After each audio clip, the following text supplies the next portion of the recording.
Different type के resistances. Virtual value, हमने आपसे कहा एक ये ग्राफ है, एक एक नंबर में क्वेश्चन आ गए।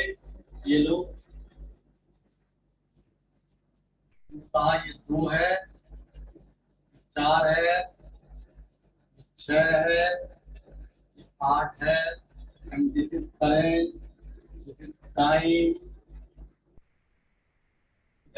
आपसे कहा जाए आरएमएस वैल्यू निकालो, रूट मीन स्क्वायर वैल्यू निकालो। ये जो पॉइंट है ना, ये जो 4 पे आ रहा है, इसका मतलब क्या हुआ कि इसकी जो पीक वैल्यू है वो 4 है,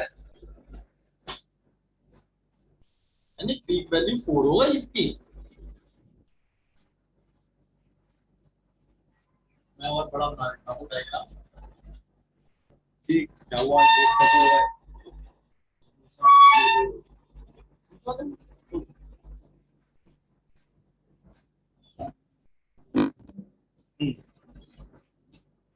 तो अब जैसे हमने कहा ये ग्राफ आ रहा है, ये टाइम है, ये करंट दे दिया, और ये हमने वैल्यू रख दी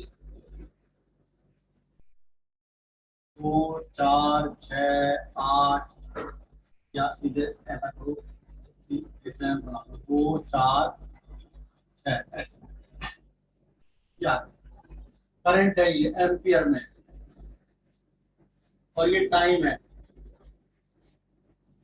आपसे कहा जाए कि करंट की RM root mean square value निकालो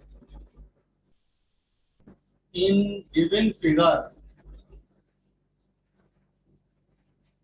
कैलकुलेट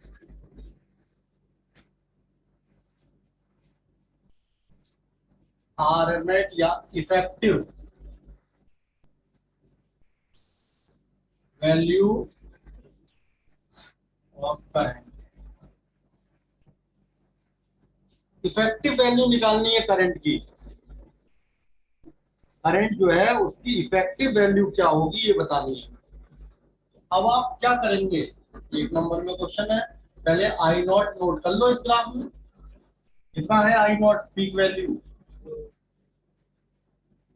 ये जो आपकी वैल्यू है this is called peak value. तो भाई ये आपकी पीक वैल्यू कहलाती है, मैक्सिमम वैल्यू आई नॉट। कितनी दे रखी है आई नॉट, देखो आप यहाँ से आ रही है 4 एम्पियर। अब आई इफेक्टिव का फॉर्मूला क्या है, I naught upon root 2 I R M S. कितना होता है I R M S, I naught upon root 2, यानी कि आई नॉट की जगह 4 रूट 2 से डिवाइड कर दिया, 2 रूट 2 एम्पियर। जो घरों में वोल्टेज आता है, house hold voltage,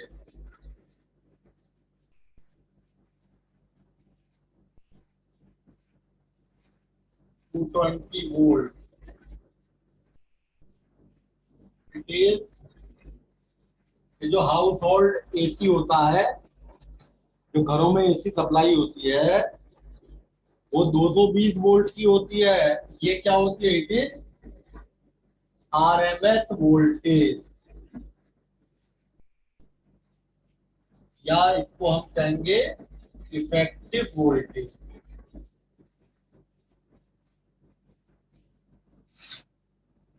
effective voltage. अब देखिए, जैसे हमारा क्वेश्चन, ये क्वेश्चन 1 मार्क्स वाले हैं, ये सब इम्पोर्टेंट है इस बार एक नंबर में। अब जैसे क्वेश्चन आ गया आपका कि आफ्टर हाउ मच टाइम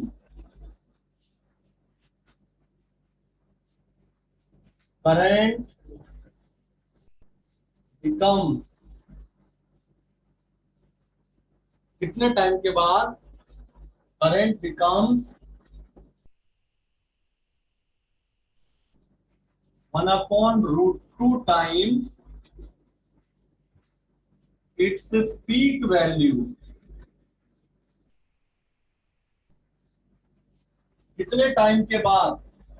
मैं हैंड टू हैंड क्वेश्चन कराते आ रहा हूँ, एक नंबर वाले इस टाइप के जो आने के चांस होते हैं, जैसे बन सकते हैं किसी भी कंसेप्ट पे, किसी भी थ्योरेटिकल पार्ट पे किस टाइप से क्वेश्चन बनते हैं।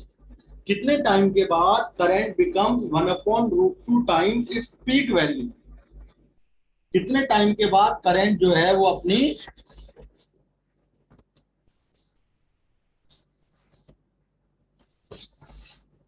पीक वैल्यू की 1/√2 टाइम हो जाएगी। हमारा मतलब ये है कितने टाइम के बाद करंट अपनी पीक वैल्यू की 1/√2 टाइम हो जाएगी, हम ये कहना चाहते हैं। दिमाग किस समय आया है? अपनी 1/√2 टाइम हो जाएगी if time period of cycle is 4 second. अब आप क्या करोगे भाई? टाइम पीरियड दे रखा है, टाइम पीरियड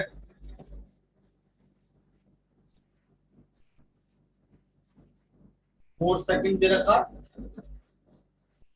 और उसमें क्या कहा है? कितने टाइम के बाद करंट अपनी मैक्सिमम वैल्यू की 1/√2 हो जाएगी, यानी कि आई 1/√2 हो जाए आई नॉट की। कितने टाइम के बाद ये पूछा, कितने टाइम के बाद करंट अपनी मैक्सिमम वैल्यू की 1/√2 हो जाएगी?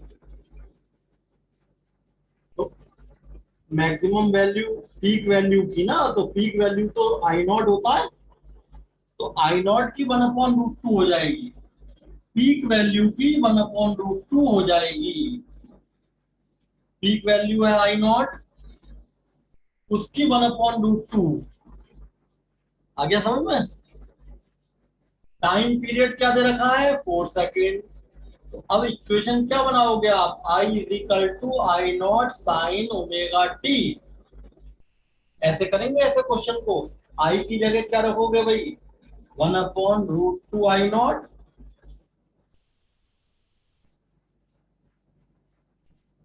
ये देखो कट गया आई नॉट से। वो क्वेश्चन है जो बहुत, मतलब ऐसे क्वेश्चन है। आप ये देखो 1/√2 क्या होता है? Sine π/4 is equal to sine omega t. 1/√2 sine 45। अब ओमेगा टी की वैल्यू आ गई π/4, और ओमेगा होता है 2π/टी। तो भाई जरा देखना यहाँ से, टी की वैल्यू कितनी आई? पाई से पाई कैंसिल, T/8,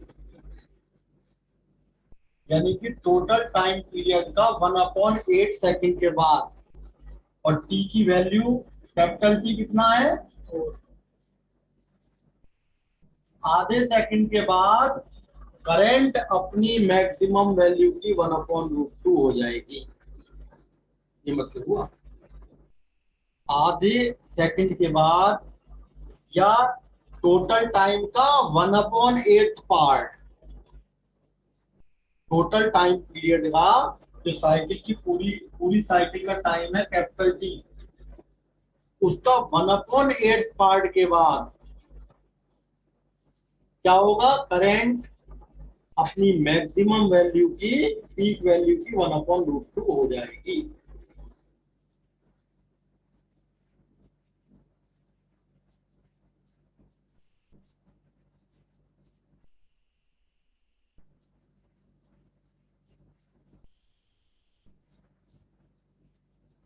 बताइए।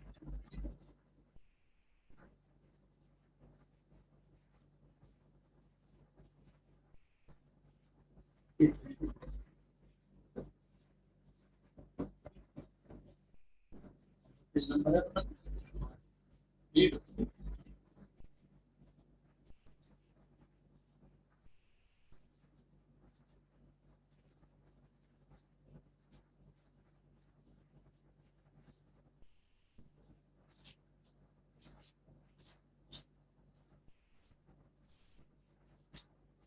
अब देखिए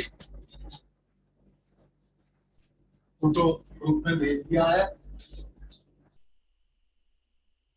ऐसे ही हमने कहा क्वेश्चन नेक्स्ट जैसे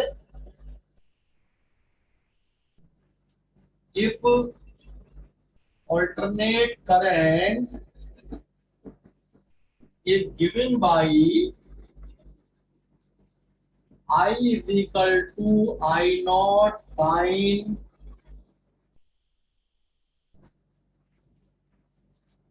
3 pi by 4t।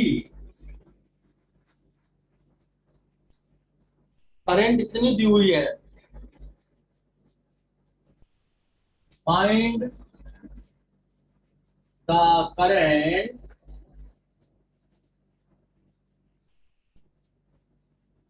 After 2 second. एक नंबर में पूछ दिया, 4 ऑप्शन दे दिए। दिख रहा है बच्चों क्लियर? नहीं तो दूसरा कैमरा लगाऊं मैं तो जूम वाला।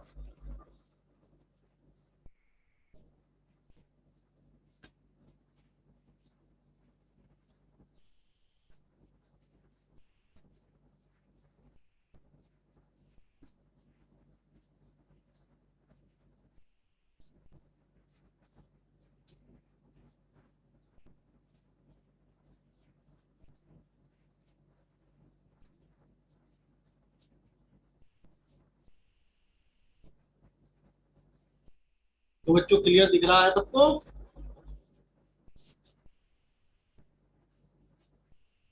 2 सेकंड के बाद करंट। तो अब आप ऐसे क्वेश्चन में क्या करेंगे? I is equal to I naught sine 3 pi by 4 t। रख दो, t की जगह क्या रखोगे? 3 pi by 4 into 2, यानी I naught sine 3 pi by 4 से 2 कैंसिल हो गया। और sine 3 pi by 2, sine 3 pi by 2 sine pi plus pi by 2। Second quadrant में, थर्ड क्वाड्रेंट में sorry, minus sine pi by 2 that is -1। यानी I is equal to minus I not.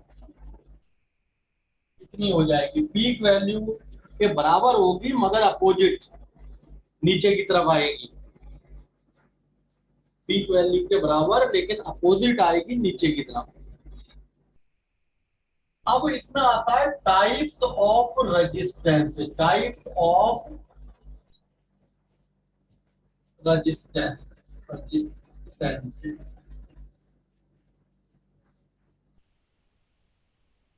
और हम इसको ये भी लिख सकते हैं कंपोनेंट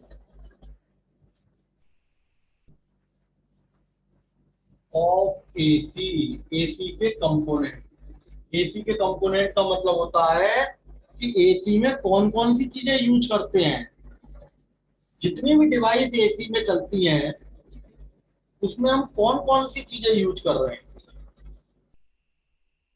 जो भी एसी में, अब जैसे आपके घर में एसी सर्किट है, पंखा चल रहा है, उससे फैन चल रहा है, बल्ब जल रहा है, लाइट जल रही है, सीएफएल जल रही है, प्रेस जल रही है, फ्रिज चल रहा है, ये सब एसी से चल रहा है।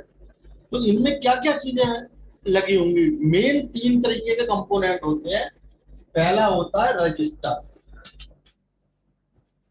एसी सर्किट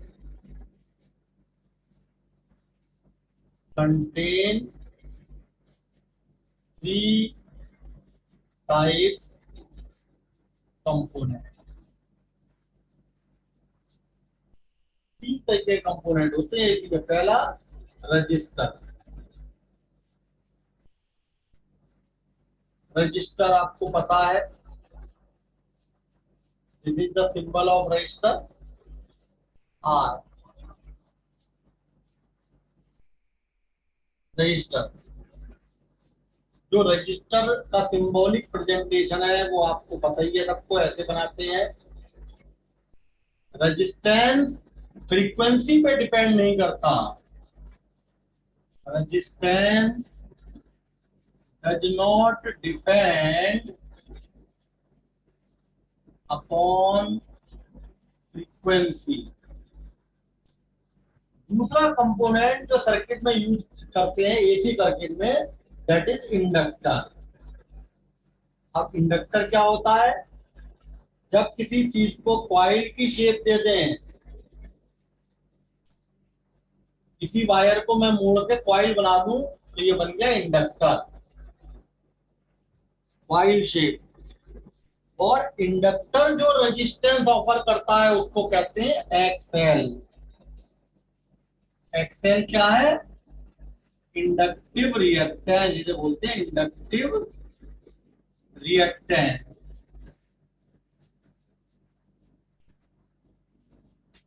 रेजिस्टेंस,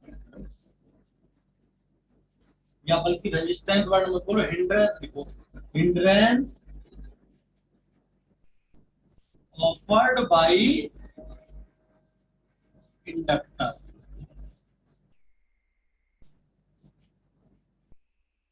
ये इंडक्टर है, इंडक्टर में जो रेजिस्टेंस होगा वो आर नहीं होता, वो कहलाता है XL, inductive reactance. That is XL, inductive reactance. और ये होता क्या है?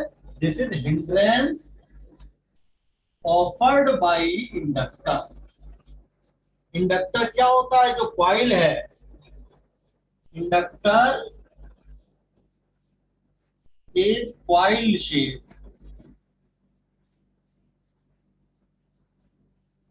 इंडक्टर जो है कॉइल शेप में होती है हमेशा।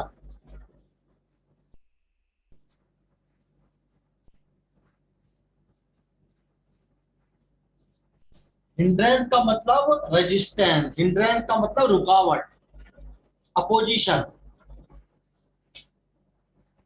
हिंड्रेंस का मतलब अपोजिशन, रेजिस्टेंस, मैंने रेजिस्टेंस के लिए लिखा क्योंकि रेजिस्टेंस वर्ड केवल रजिस्टर के लिए कहते हैं। आप resistance offered by the inductor कह सकते हैं। ऐसी तीसरी डिवाइस जो एसी में लगती है वो होती है कैपेसिटर। तीन ही चीजें लगी होंगी कोई भी सर्किट हो। देख लो आप, पंखे में कैपेसिटर भी लगा होता है, कंडेंसर। फैन में कैपेसिटर यानी कंडेंसर लगा होगा। कॉइल लगी होती है पंखे में, सर्कुलर कॉइल होती है, बाइंडिंग होती है जिसपे। ये इंडक्टर हो गया। और रजिस्टर तो है ही है, रजिस्टर तो हर जगह है, जो भी वायर है सब में रजिस्टेंस है। कैपेसिटर, कैपेसिटर का सिंबॉलिक प्रेजेंटेशन ये रहा। इसका जो रेजिस्टेंस है वो कहलाता है XC. XC is capacitive reactance, यानी कि हिंड्रेंस ऑफर्ड बाय कैपेसिटर। तो तीन कंपोनेंट हमेशा एसी में लगेंगे, रजिस्टर लगेगा, एक इंडक्टर लगेगा और एक कैपेसिटर लगेगा। जरूरी नहीं है तीनों लगे, कोई दो भी लग सकता, कोई एक भी लग सकता, तीनों भी लग सकते हैं। तो एसी सर्किट जो होते हैं जितने भी, वो तीन तरीके के कंपोनेंट से बने होते हैं। कंपोनेंट्स ऑफ एसी, ठीक है, चाहे आप एसी के आगे सर्किट भी लिख लो, एसी सर्किट। एसी सर्किट जो है उसके कंपोनेंट्स कौन कौन से हैं? तीन। एसी सर्किट का मतलब हुआ जो एसी के से बने हुए जितने भी सर्किट हैं उनमें कौन कौन से मतलब डिवाइस यूज होती है, तो उन डिवाइसेस में जो एसी से चलती हैं, जैसे फैन हो गया, फ्रिज हो गया, टीवी हो गया, ये इन सब में क्या क्या चीजें लगी होंगी? एक तो रजिस्टर लगा होगा, एक कहीं ना कहीं कॉइल जरूर होगी, इंडक्टर, और एक कैपेसिटर। इंडक्टर जो रेजिस्टेंस ऑफर करता है उसको हम आर नहीं कहते। इंडक्टर जो रेजिस्टेंस ऑफर कर रहा है that is not named as R, it is XL, inductive reactance, hindrance offered by the inductor. और जो कैपेसिटर रेजिस्टेंस ऑफर करता है that is XC, capacitive reactance. अब इसका मतलब ये नहीं है कि इसमें रेजिस्टेंस नहीं होगा, रेजिस्टेंस इन दोनों में भी होगा। क्यों? मान लेते हैं कॉपर के वायर का बना है, मान लिया ये कॉइल जो है कॉपर के वायर की बनी है, तो कॉपर का वायर जो है, कॉपर का अपना रेजिस्टेंस भी तो होता है। तो कॉइल की जो शेप है उसकी वजह से तो इसमें एक्सएल आ गया, और कॉपर की वजह से इसमें रेजिस्टेंस आ जाएगा। ठीक है ना? मान लिया हमने ये कहा ये कॉइल जो है ये एल्युमिनियम के वायर की है, तो ड्यू टू कॉइल शेप क्या आया इसमें? इंडक्टर, इंडक्टर बन गया, ये एक्सेल आ गया इसमें। लेकिन इंडक्टर काम कब करता है? जब कैसी करंट पास हो? Variable current pass.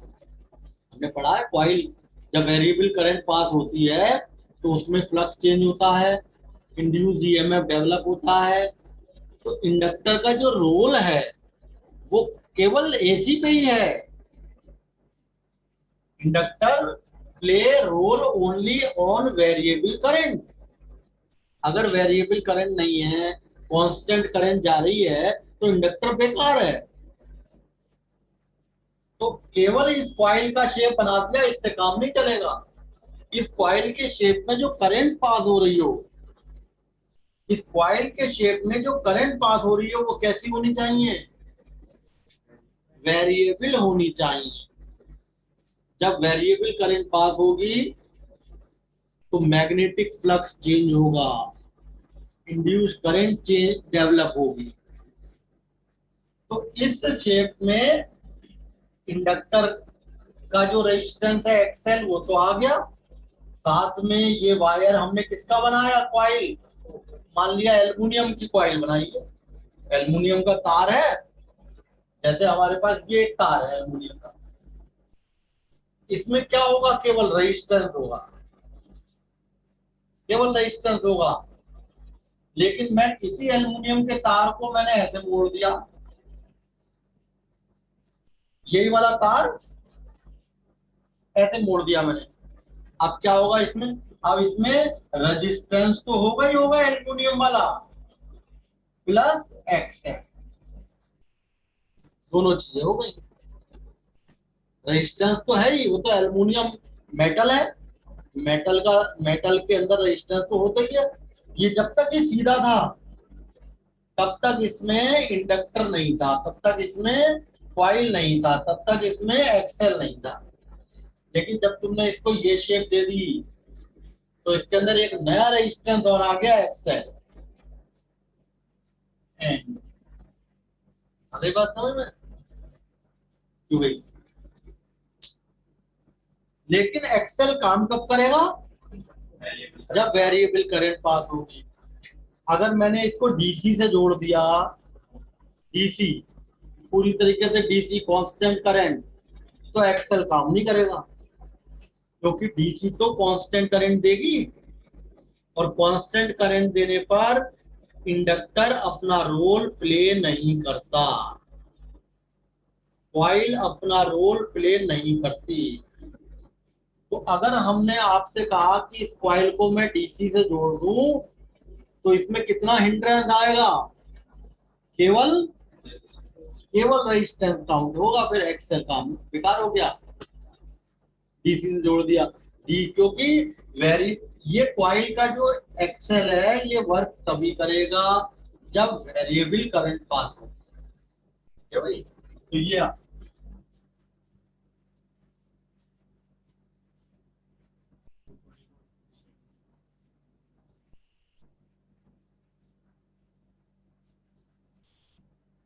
तीसरे साथ टैपिंग की लगा दी तो वो टैपिंग की लगाओ बोलो वेरिएबल हो जाएगी।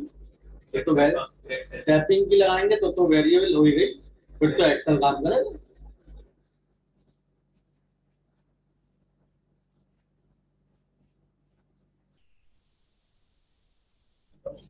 तो ये हमने बताया तीन तरीके के सर्किट एसी में, तीन तरीके के सर्किट, तीन तरीके के कंपोनेंट वर्क करते हैं।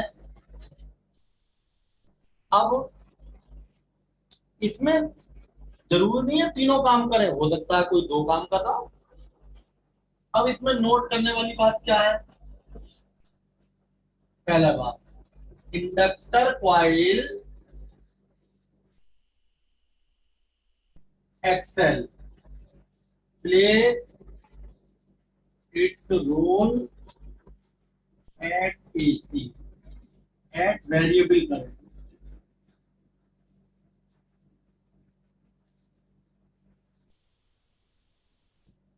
But for DC XL is equal to 0। DC के लिए एक्सेल की वैल्यू 0 आ जाएगी। इंडक्टर कॉइल जो है play its role at variable current. अगर हम डीसी की बात करें तो डीसी में एक्सेल की वैल्यू 0 आ जाएगी। देखिए दूसरी बात, फॉर्मूला होता है XL is equal to 2 pi mu L, where L is inductance of the coil. ये एक्सेल का फॉर्मूला है 2 पाई म्यू। म्यू का मतलब फ्रीक्वेंसी, म्यू क्या है? Frequency of AC. इसका मतलब क्या हुआ कि एक्सेल फ्रीक्वेंसी पे डिपेंड कर रहा है। फ्रीक्वेंसी के बढ़ने पर एक्सेल बढ़ेगा, कम होने यानी अगर हम फ्रीक्वेंसी के साथ एक्सेल का ग्राफ खींचे तो कैसा आएगा?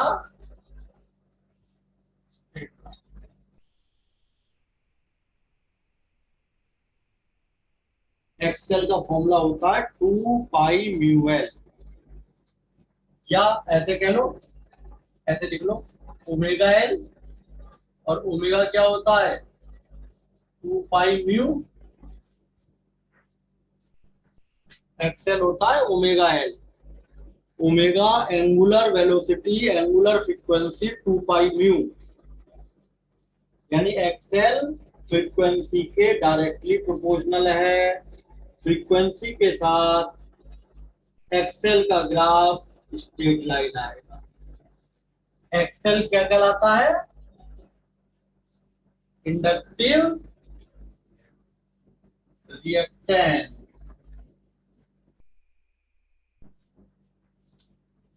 इंडक्टिव रिएक्टेंस एक्सेल का नाम है। तीसरा, कैपेसिटिव रिएक्टेंस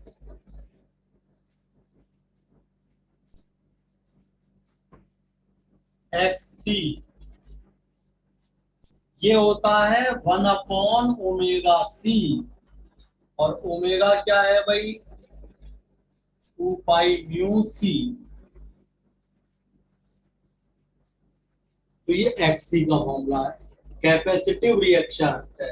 यानी कैपेसिटिव रिएक्टेंस फ्रीक्वेंसी के इनवर्सली प्रोपोर्शनल होता है। अगर हम फ्रीक्वेंसी के साथ एक्ससी का ग्राफ खींचे तो फ्रीक्वेंसी बढ़ने पर एक्ससी की वैल्यू कम हो जाएगी, फ्रीक्वेंसी बढ़ेगी देन एक्ससी डिक्रीजेज, यानी जो ग्राफ आएगा आपका वो ऐसा आएगा। ये ग्राफ है इसका।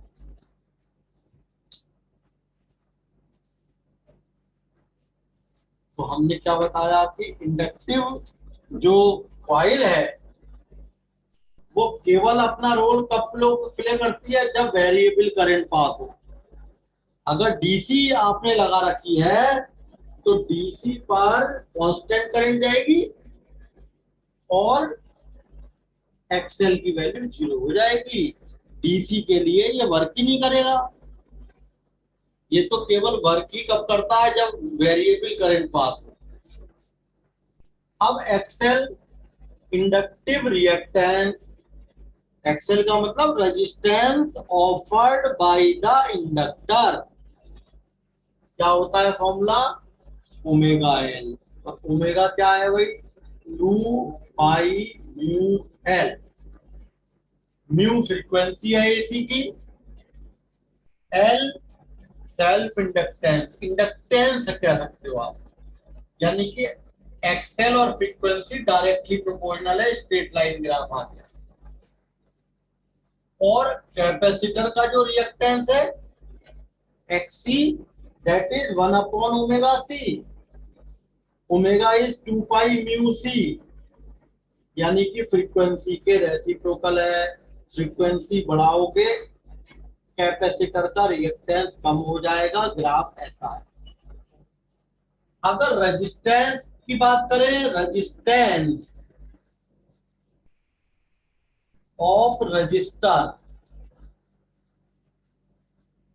Does not depend upon frequency, यानी कि रेजिस्टेंस के साथ अगर हम फ्रीक्वेंसी